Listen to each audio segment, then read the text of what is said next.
बिहार अध्यापक भर्ती TRE 4.0 general paper के लिए एनसीईआरटी के सीरीज में हम लोगों ने क्लास 6 और 7th दोनों क्लास की एनसीईआरटी हम लोगों ने फिनिश कर लिया है। आज से हमारा जो नई क्लास है क्लास 8 क्लास की ज्योग्राफी हम लोग कंप्लीट करेंगे। इसमें जितने भी चैप्टर हैं उन सारे चैप्टर में सबसे पहले one liner important fact provide किए जाते हैं। इसके बाद इसी वीडियो में इसी चैप्टर का एमसीक्यूज भी प्रोवाइड किया जाएगा। हर वीडियो में इसी तरह आपको वन लाइनर और एमसीक्यूज प्रोवाइड किए गए हैं। अगर आपने इसके पहले वाले वीडियो ना देखे हों तो 6 क्लास की प्लेलिस्ट और 7th क्लास की प्लेलिस्ट बनी हुई है, सभी के सेपरेट है। ये वीडियो ज़रूर देखें, बहुत ही इम्पोर्टेंट क्वेश्चन है। साथ ही बिहार अध्यापक भर्ती टीआरई 2.0 3.0 के जो जनरल पेपर हुए थे उसकी अलग से प्लेलिस्ट बनी हुई है, उसे ज़रूर देखें। इससे आपको बिहार अध्यापक भर्ती का सामान्य ज्ञान का पेपर पैटर्न पता चलेगा।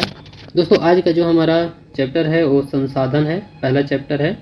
इससे रिलेटेड जितने भी फैक्ट हैं और क्वेश्चन हैं हम लोग कवर करेंगे। तो दोस्तों, बिना देरी किए हुए देखते हैं कौन कौन से फैक्ट हैं। प्रत्येक वस्तु जिसका उपयोग आवश्यकताओं को पूरा करने के लिए किया जाता है वह संसाधन है, उसे हम लोग संसाधन कहते हैं। एक वस्तु अथवा पदार्थ की उपयोगिता अथवा प्रयोज्यता उसे एक संसाधन बनाती है। कोई भी वस्तु संसाधन कैसे बनती है, इसका प्रयोग अथवा उपयोगिता इसे मूल्य प्रदान करता है। सभी संसाधन मूल्यवान होते हैं। मूल्य का अर्थ होता है महत्व। कुछ संसाधनों का आर्थिक मूल्य होता है जबकि कुछ संसाधनों का आर्थिक मूल्य नहीं होता है। उदाहरण के लिए देखें तो धातुओं का आर्थिक मूल्य होता है लेकिन एक मनोरम भूदृश्य का आर्थिक मूल्य नहीं होता है, परंतु ये दोनों संसाधन महत्वपूर्ण है और मनुष्य की आवश्यकताओं को पूरा करता है। एक शब्दावली है पेटेंट। पेटेंट क्या होता है तो इसका तात्पर्य है किसी विचार अथवा आविष्कार पर एकमात्र अधिकार, ये पेटेंट कहलाता है। समय और प्रौद्योगिकी दो महत्वपूर्ण कारक हैं जो पदार्थों को संसाधन में परिवर्तित कर सकते हैं। दोनों लोगों की आवश्यकताओं से संबंधित है।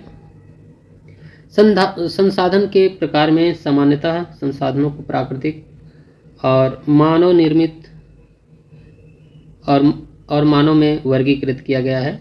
इसे फिर से देखते हैं। सामान्यतः संसाधनों को प्राकृतिक, मानव निर्मित और मानव में वर्गीकृत किया गया है। सबसे पहले देखेंगे प्राकृतिक संसाधन।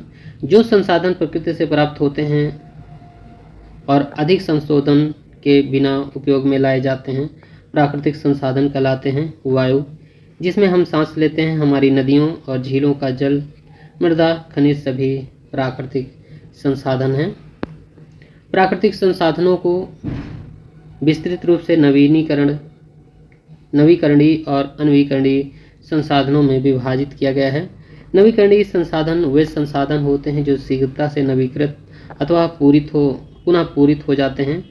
इनमें से कुछ असीमित हैं और उनमें से मानवीय क्रियाओं का प्रभाव नहीं होता, जैसे सौर और पवन ऊर्जा। लेकिन फिर भी कुछ नवीकरणीय संसाधनों में जैसे जल, मृदा, वन का लापरवाही से किया गया उपयोग उनके भंडार को प्रवाहित करता है। जल असीमित नवीकरणीय संसाधन प्रतीत होता है, फिर भी जल की कमी और प्राकृतिक जल स्रोतों का सूखना आज विश्व के बहुत से भागों में एक बड़ी समस्या है। अनवीकरणीय संसाधन वे संसाधन हैं जिनका भंडार सीमित है। भंडार के एक बार समाप्त होने के बाद उनके नवीकृत अथवा पुनः पूरित होने में हजारों वर्ष लग जाते हैं। कोयला, पेट्रोलियम, प्राकृतिक गैस इसके कुछ उदाहरण हैं।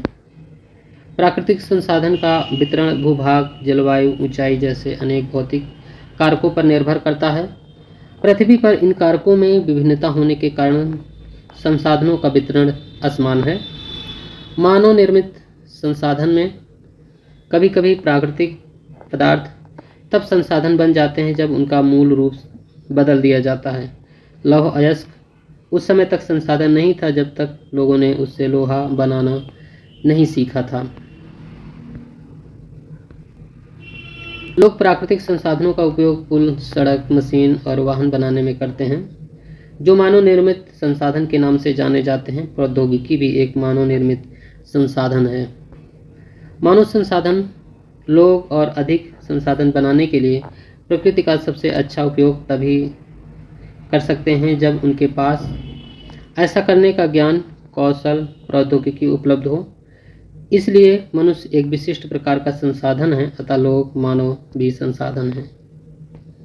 मानव संसाधन से तात्पर्य लोगों की संख्या और इसे फिर से देखते हैं। मानव संसाधन से तात्पर्य लोगों की संख्या और योग्यता मानसिक तथा शारीरिक से है।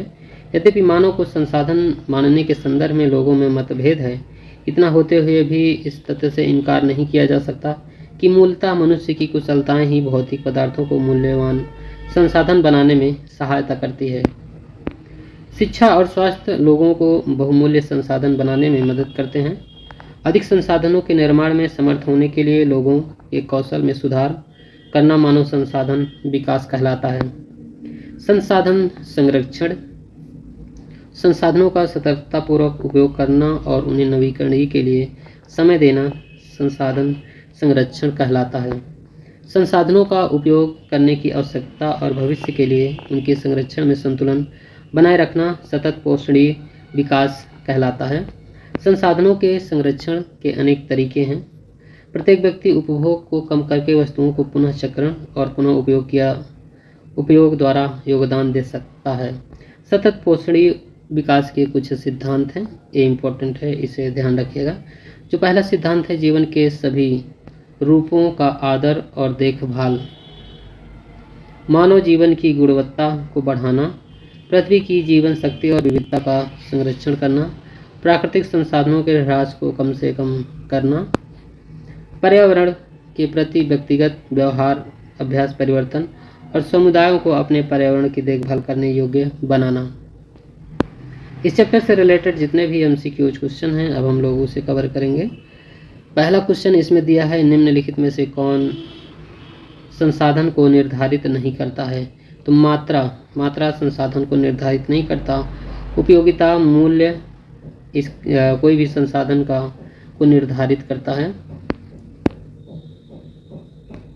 दूसरा है, पदार्थों को संसाधन में परिवर्तन करने वाला कौन सा महत्वपूर्ण कारक है? तो एक कारक है समय और प्रौद्योगिकी। इसका 80 ऑप्शन राइट आंसर हो जाएगा। क्वेश्चन नंबर तीसरा है, संसाधन को कितने प्रकार में वर्गीकृत किया गया है? तो ये 3 प्रकार में वर्गीकृत किया गया है, जिसमें प्राकृतिक, मानव निर्मित और मानव में वर्गीकृत किया गया है। नवीकरणीय संसाधन में कौन सी ऊर्जा सम्मिलित की जा सकती है? तो सौर, पवन, जल और मृदा, ये सभी हैं। ये ऑप्शन इसका सही आंसर हो जाएगा। नवीकरणीय संसाधन वे संसाधन हैं जो शीघ्रता से नवीकृत अथवा पुनः पूरित हो जाते हैं। नवीकरणीय संसाधन में सौर ऊर्जा, पवन ऊर्जा, जल ऊर्जा, मृदा इत्यादि को सम्मिलित किया जाता है। किस संसाधन में संसाधनों का भंडारण सीमित होता है? तो अनवीकरणीय संसाधन में भंडारण सीमित होता है। अनवीकरणीय संसाधन वे संसाधन है जिनका भंडार सीमित है। भंडार के एक बार समाप्त होने के बाद उन्हें नवीकृत अथवा पुनः पूरित करने में हजारों वर्ष लगते हैं। यह अवधि मानव जीवन की अवधि से बहुत अधिक है। इस प्रकार के संसाधन अनवीकरणीय कहलाते हैं। कोयला, पेट्रोलियम, प्राकृतिक गैस इसके कुछ उदाहरण हैं। निम्नलिखित में से कौन सा मानव निर्मित संसाधन है?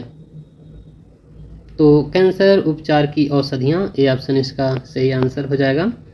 संसाधनों का सतर्कतापूर्वक उपयोग करना और उन्हें नवीकरणीय के लिए समय देना क्या कहलाता है? तो संसाधन संरक्षण कहलाता है। इसका बी ऑप्शन सही आंसर हो जाएगा। संसाधनों का सतर्कतापूर्वक उपयोग करना और उन्हें नवीकरणीय के लिए समय देना संसाधन संरक्षण कहलाता है। संसाधनों का उपयोग करने की आवश्यकता और भविष्य के लिए उनके संरक्षण में संतुलन बनाए रखना सतत पोषणीय विकास कहलाता है। दोस्तों, ये तो पहला चैप्टर रहा है। अब हमारा जो चैप्टर नेक्स्ट है, अध्याय दूसरा, भूमि, मृदा, जल, प्राकृतिक वनस्पति और वन्य जीवन संसाधन। इस चैप्टर से रिलेटेड जितने भी क्वेश्चन इंपॉर्टेंट फैक्ट है वो प्रोवाइड किए जाएंगे। और ये चैप्टर थोड़ा बड़ा चैप्टर है।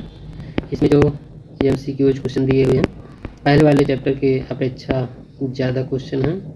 इसमें जो टोटल क्वेश्चन दिए हुए हैं, क्वेश्चनों की संख्या है 41 क्वेश्चन हैं। 41 क्वेश्चन दूसरे चैप्टर में दिए हुए हैं, बहुत ही इम्पोर्टेंट क्वेश्चन है इसमें। तो दोस्तों ये वीडियो आपको ये चैप्टर आपको नेक्स्ट वीडियो में प्रोवाइड किया जाएगा। इसी तरह तीसरा चैप्टर भी है, सारे चैप्टर वाइज आपको प्रोवाइड किए जाएंगे। तो दोस्तों आज का वीडियो यहीं तक। पूरा वीडियो देखने के लिए बहुत बहुत धन्यवाद।